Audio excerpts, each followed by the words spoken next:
Hello everyone, welcome to Ado Imprints. मैं हूं तरुण कपूर। तो हम आज डिस्कस करेंगे BHU LLB एंट्रेंस 3 ईयर जो हमारा होता है 2021 की स्ट्रैटेजी को।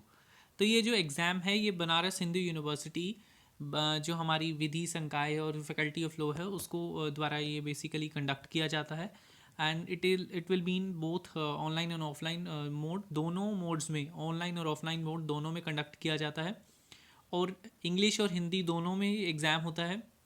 MCQ टाइप क्वेश्चंस होते हैं जिसमें 150 क्वेश्चंस होते हैं। 3 मार्क्स का एक क्वेश्चन होता है, means 150 into 3 is equal to 450 marks की 450 नंबर का पेपर होता है।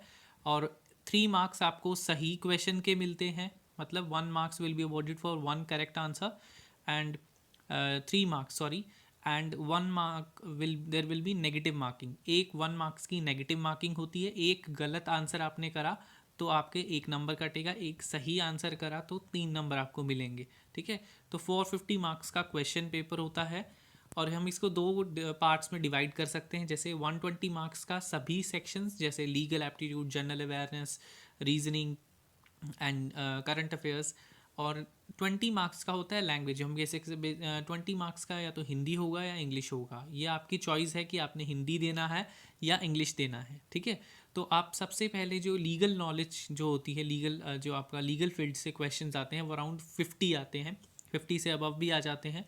और जो जनरल अवेयरनेस और जो जीके या करंट अफेयर्स है उसमें अराउंड 40 क्वेश्चंस आते हैं, जिसमें ज़्यादातर क्वेश्चन स्टैटिक जीके से आते हैं।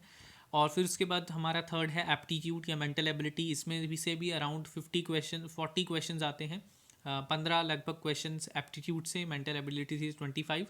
एंड वही लास्ट हमारा इंग्लिश या हिंदी। ठीक है, तो कोई बच्चा है इंग्लिश के क्वेश्चंस करना चाहेगा तो 20 क्वेश्चंस इंग्लिश के करने पड़ेंगे, कोई हिंदी के करना चाहेगा तो वो हिंदी के 20 क्वेश्चंस करने पड़ेंगे। ठीक है, तो चॉइस है आपके पास। उसके बाद हम देखते हैं सबसे पहले कि कौन कौन से टॉपिक को किस तरीके से प्रिपेयर करना है। जैसे सबसे पहले लीगल को देखेंगे। तो लीगल में 4 जो टॉपिक्स हैं वो सबसे ज़्यादा इंपॉर्टेंट है। प्रीवियस ईयर को आप देखेंगे बड़े ध्यान से, तो जैसे इंडियन कॉन्स्टिट्यूशन या पॉलिटी हम कह सकते हैं। तो I would like to suggest कि आप पॉलिटी को जो हमारी Indian polity by M Laxmikanth है उससे इंपॉर्टेंट टॉपिक्स कवर कर सकते हैं। अदरवाइज आपको वो ठीक नहीं लगती है तो आप लूसेंट से भी कर सकते हैं। यूनिवर्सल जो आती है हमारी LLB एंट्रेंसेस के लिए, उसमें से भी कर सकते हैं। और बाद में जो प्रीवियस ईयर जो क्वेश्चंस दिए होते हैं, प्रैक्टिस क्वेश्चंस दिए होते हैं, वो बहुत ज़रूरी हैं। और दूसरे LLB एंट्रेंसेस के भी वो जो यूनिवर्सल में क्वेश्चंस दिए गए हैं उन्हें प्रैक्टिस करिए। BHU के कम से कम 10 साल के कर लेंगे तो बहुत बेस्ट है। आप प्रीवियस ईयर क्वेश्चंस करेंगे तो उससे आपको बहुत सारे क्वेश्चंस की टेंडेंसी होती है कि वो रिपीट भी हो जाते हैं, और मगर आपको एक अच्छा आइडिया मिल जाता है कि किस तरह के क्वेश्चंस आपको आने वाले हैं एग्ज़ाम में।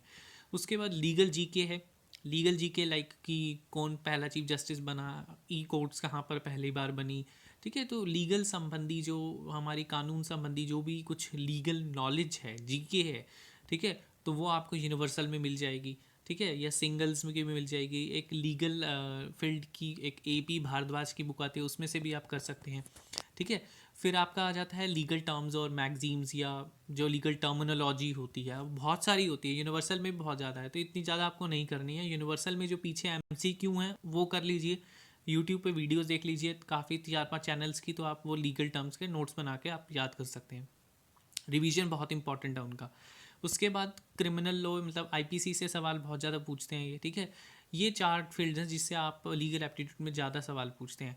उसके बाद जैसे कॉन्ट्रैक्ट हो गया, टॉर्ट्स हो गया, फैमिली हो गया, IPR हो गया, इसे एक दो क्वेश्चंस या 2-3 भी आ जाएंगे, इससे मैक्सिमम नहीं आएंगे। वैसे तो एक जनरल लॉ के तो क्वेश्चंस कुछ भी पूछ सकते हैं, लाइक कॉम्पिटिशन लॉ के बारे में पूछ लेंगे, तो उसके लिए आपको स्पेसिफिकली प्रिपेयर करने की ज़रूरत नहीं है। जब आप प्रैक्टिस करेंगे प्रीवियस ईयर में और आप बेसिक पढ़ सकते हैं, तो आप थोड़ा सा आधा दिन लगाकर एक सब्जेक्ट को बेसिक उसका पढ़ सकते हैं। ठीक है, तो उसके बाद हमारा जो नेक्स्ट आ जाता है that is GK and current affairs या जनरल अवेयरनेस। तो जनरल अवेयरनेस में अब स्टैटिक जो पढ़ेंगे आप, जो स्थिर है GK, तो उसमें आप लूसेंट GK से भी पढ़ सकते हैं। अरिहंत की आती है एक GK की, वो भी आप पढ़ सकते हैं। आपके पास और समय कम है तो आप यूनिवर्सल से करिए, थ्योरी को ज़रूर पढ़िए, जैसे हिस्ट्री, ज्योग्राफी, इकोनॉमिक्स। ठीक है, और हमारा जनरल साइंस, उनको पढ़िए, फिर उसके आप प्रैक्टिस करिए क्वेश्चंस, बिकॉज आप दूसरे जैसे ड्यू के अंदर आप बेसिकली छोड़ सकते हैं, महाराष्ट्र यूनिवर्सिटी में भी छोड़ सकते हैं जीके को, जो स्टैटिक जीके होती है, मगर बीएचयू में around 25 to 30 questions they usually ask from the static GK. तो आप इसको करना पड़ेगा, लूसेंट जीके से करिए, चाहे आर्यन जीके से करिए, चाहे यूनिवर्सल से करिए, मगर करिए जरूर। Best is I think Lucent GK for the BHU. उसके बाद अब करंट अफेयर्स के लिए आपको क्या पढ़ना है?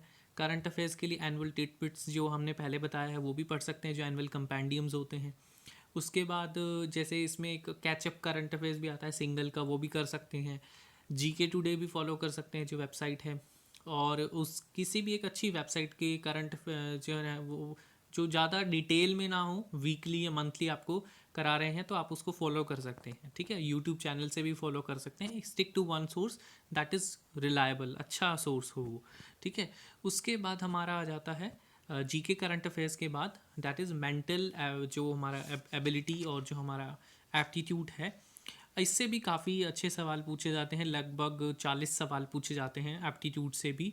तो इसमें आप आर एस अग्रवाल की बुक करें। देखिए लास्ट ईयर्स के 2019 तक 2-3 सालों तक प्रीवियस ईयर मैथ्स के इतने क्वेश्चंस बीएचयू नहीं पूछ रहा था, मगर 2020 में when students asked me for during the कोविड-19, लाइक जो लॉकडाउन था, तो I strongly recommended them to prepare maths for the BHU LLB.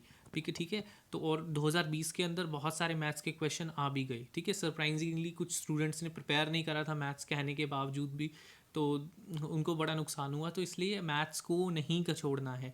एक मैथ और एक स्टैटिक जीके जो डीयू में महाराष्ट्र यूनिवर्सिटी में नहीं आ रहा है, मगर बीएचयू के अंदर बड़े अच्छे नंबर्स पर आ रहा है, तो इसलिए आपको उनको करना पड़ेगा if you want to clear the BHU LLB. ठीक है, तो इसलिए आप इन चीज़ों को अच्छी तरीके से करिए। और फिर उसके बाद हमारा आ जाता है मैथ्स का कुछ स्पेसिफिक टॉपिक मैं आपको नहीं बताऊंगा, बिकॉज ऑलमोस्ट सभी टॉपिक्स वो कवर कर रहे हैं, तो उनको अच्छे स्टैंडर्ड क्वेश्चंस ये पूछ रहे हैं, तो R S Aggarwal is the best book I think so. उसके बाद हमारा आ जाता है इंग्लिश, सॉरी लॉजिकल रीजनिंग को देख लेते हैं पहले। लॉजिकल रीजनिंग से भी अराउंड 10 क्वेश्चंस पूछते हैं, मैथ्स से अराउंड 30 पूछते हैं। तो लॉजिकल रीजनिंग से 10 क्वेश्चंस के लिए आई थिंक 5-6 टॉपिक्स हैं जो फ्रिक्वेंटली पूछ रहे हैं। ऑड वन आउट हो गया, coding, decoding, analogy, series, directions. तो ये इस तरह के आप कर सकते हैं, किसी भी एक बेसिक बुक से आप कर लीजिए logical reasoning, that is more than enough. उसके बाद हमारा आ जाता है प्रीवियस ईयर। हर चीज़ में आपने करने हैं प्रीवियस ईयर को, उसको तो आपने छोड़ना ही नहीं है। यूनिवर्सल बेस्ट है, सिंगल की भी आती है, उसमें प्रीवियस ईयर भी होता है, कुछ नॉलेज भी दी होती है, थियोरी भी दी होती है, तो उसको भी ले सकते हैं आप। उसके बाद हमारा आ जाता है इंग्लिश। तो इंग्लिश में सिनोनिम्स एंटोनिम्स सबसे इंपॉर्टेंट है। आप 1-2 सोर्सेज से नोट्स बना लीजिए। ठीक है, यूट्यूब पे वीडियो देख लीजिए, या आप किसी वेबसाइट से भी देख लीजिए। 2-3 जगह से काफ़ी सारे सिनोनिम्स एंटोनिम्स को समझ कर बेसिकली लर्न कर लीजिए। फिर idioms and phrases, one word substitutions, error जो स्पॉटिंग होता है, that is also important, and filling the blanks. अब इसके लिए आप objective general English by R S Aggarwal भी आती है, objective general English by S P Bakshi आप वो ले सकते हैं, प्रीवियस ईयर कर सकते हैं। ठीक है, मगर आपको इम्पॉर्टेंट क्या है कि आपको जो प्रीवियस ईयर पर ध्यान देना है साथ साथ में हर एक चीज़ के लिए। तो लास्ट में यही करना चाहूँगा कि आपको कम से कम सोर्स से पढ़ना है, ज़्यादा से ज़्यादा किताबें नहीं पढ़नी है, एक सोर्स को मल्टीपल टाइम, ज़्यादा से ज़्यादा बार पढ़ना है एक चीज़ को।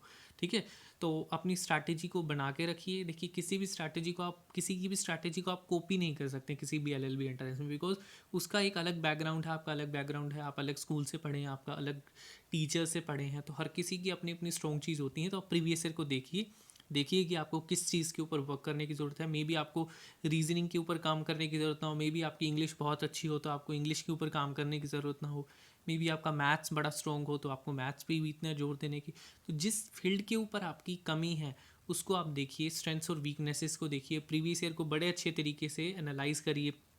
ठीक है, और बुक्स यही है कि जो रीजनिंग के लिए भी आप आर एस अग्रवाल देख सकते हैं। ठीक है, जैसे मैंने आपको अभी तक नहीं बताया, और यही है strategy, revision is the key. और मैक्सिमम से maximum previous year questions practice करिए, और जब वो अच्छी तरीके से हो जाएं तो मॉक टेस्ट भी आप ले सकते हैं किसी न किसी के। और this is all about BHU LLB 3-year entrance exam, and all the best. If you have any doubt you can ask in the comment section, and if you found this video informative, do like, comment and share this video. And if you haven't subscribed this channel, do subscribe the same and hit the bell icon so that you can get the notifications automatically in the future. Thank you so much. Have a nice day.